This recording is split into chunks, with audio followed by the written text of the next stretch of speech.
साहित्यांगन में अपने सबक स्वागत अछि। आइ हम बिहार बोर्डक 10म वर्गक मैथिली पाठ्यपुस्तकक काव्यखंडसँ एकर अंतिम कविता लऽ कऽ उपस्थित छी। कविताक शीर्षक अछि माँ और एकर कवि तारानंद वियोगी छथि। वियोगी जीक जन्म मई 1966 में महिषी ग्राम में भेलनि। ई संस्कृत साहित्य में आचार्य MA और PhD कयलनि। किछु दिन शिक्षक रहलाह, बाद में बिहार प्रशासनिक सेवाक अधिकारी भेलाह। तारानंद वियोगी धुरंधर लेखक छथि। गजल, कविता, कथा, लघुकथा, जीवनी, संस्मरण, निबंध, समीक्षा सब क्षेत्र में ई कलम चलबैत रहलाह अछि। यात्री पर लिखल हिनक पुस्तक तुमी चिर सारथी बहुत प्रशंसित भेलनि अछि। एखन हम सब जे कविता पढ़ब से यात्री वियोगी जी के कविता संग्रह हस्तक्षेप से लेल गेल अछि। कवि अपना दीदी के संबोधित करैत ई कहबाक प्रयास करैत छथि जे माँ पर कविता लिखब वस्तुतः असंभव प्राय छै, और से कहैत कहैत स्वयं माँ पर ई बहुत सुंदर कविता के सृजन सेहो कयलनि अछि। तऽ आओ हम सब ई कविता बुझबाक प्रयास करी। अपन मोनक एक एक भाव के उतारि लिअ कागज पर। कवि कहैत छथि जे यदि अहाँ चाहै छी ई असंभव काज करी तऽ अहाँ करू। अहाँ की कऽ सकैत छी? अपन मोनक एक एक भाव के कागज पर उतारि सकैत छी, से उतारि लिअ। अपन सोचक एक एक संदर्भ के कऽ लिअ व्याख्या, और अहाँक जे विचार अछि, जे सोच अछि, ओकर संदर्भ सहित अहाँ व्याख्या कऽ लिअ। हृदयक गहन तल पर घटित होबऽ वाला एक एक घटनाक विवरण दऽ लिअ हमरा। और अहाँ के हृदय के गहन तल पर, हृदय के गहराई में जे सब भऽ रहल अछि, जे घटित भऽ रहल अछि, जे भावनाक आलोड़न चलि रहल अछि, ओहि सबक विवरण अहाँ हमरा दऽ लिअ। मुदा दीदी अहाँ नहीं लिख पायब कहियो माँ पर कविता। एतेक कहबाक बाद, एतेक कहलाक बाद कवि कहैत छथिन जे ई सब कयलाक उपरांतो वस्तुतः अहाँ माँ पर कविता नहीं लिख सकैत छी। और आगू तकर कारण स्पष्ट करैत कहैत छथिन, शब्द चूकि जाइत अछि, अर्थात शब्दक एकटा सीमा छै। तैं शब्द बरोबर संग नहीं दऽ पबैत छै। संग नहीं दऽ पबैत अछि छंद, तहिना छंद सेहो छोट पड़ि जाइत छै, अधूरा साबित होइत छै।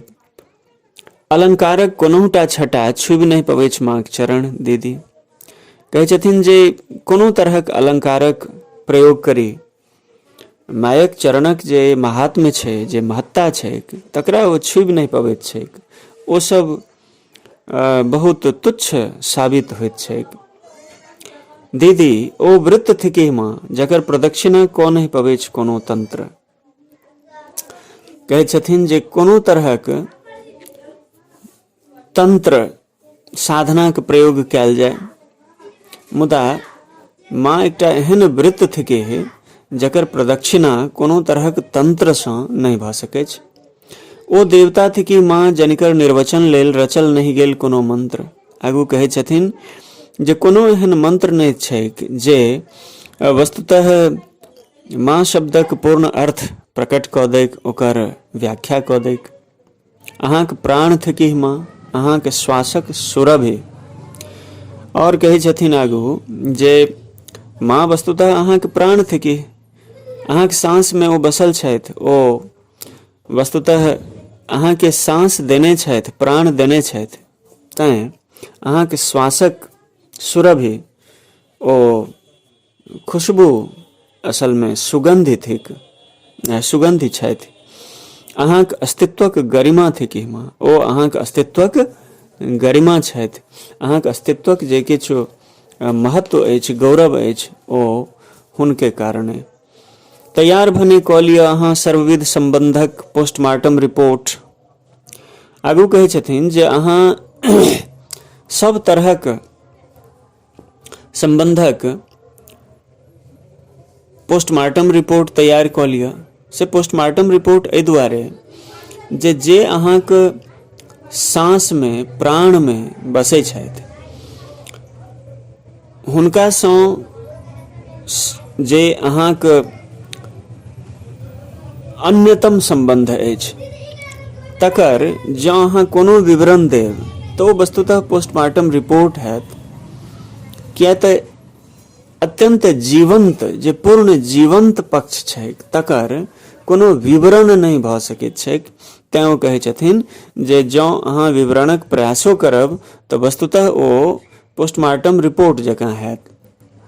एक एक भाव भूमि पर रचत चल जाओ एक एक अट्टालिका, और एक एकटा भाव केँ समुन्नत कऽ कऽ ओकरा पल्लवित कऽ कऽ अहाँ एक एकटा अट्टालिका किया नहि बना लिअ, अर्थात ओकरा अहाँ बृहत रूप किएक नहि दऽ दिए।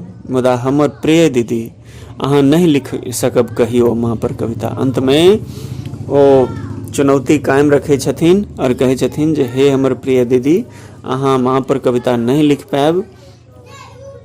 और ई कहैत एहि कविताक समापन करैत छथिन। तऽ ई बहुत सुंदर कविता बनलैक अछि जाहिमे ओ माँ पर कविता नहीं लिख सकबाक गप करैत करैत एकटा बहुत सुंदर कविताक निर्माण कयलनि अछि और एकरा मायक काव्य तर्पण कहल जा सकैत छै। तऽ हमरा लगैए ई बिहार बोर्डक मैथिलीक काव्य खंडक जे अंतिम कविता छल माँ शीर्षक कविता से अपने लोकनि नीकसँ बुझि गेल हेबै। तऽ आइ हेतु एतबे। अपने सबके बहुत बहुत धन्यवाद।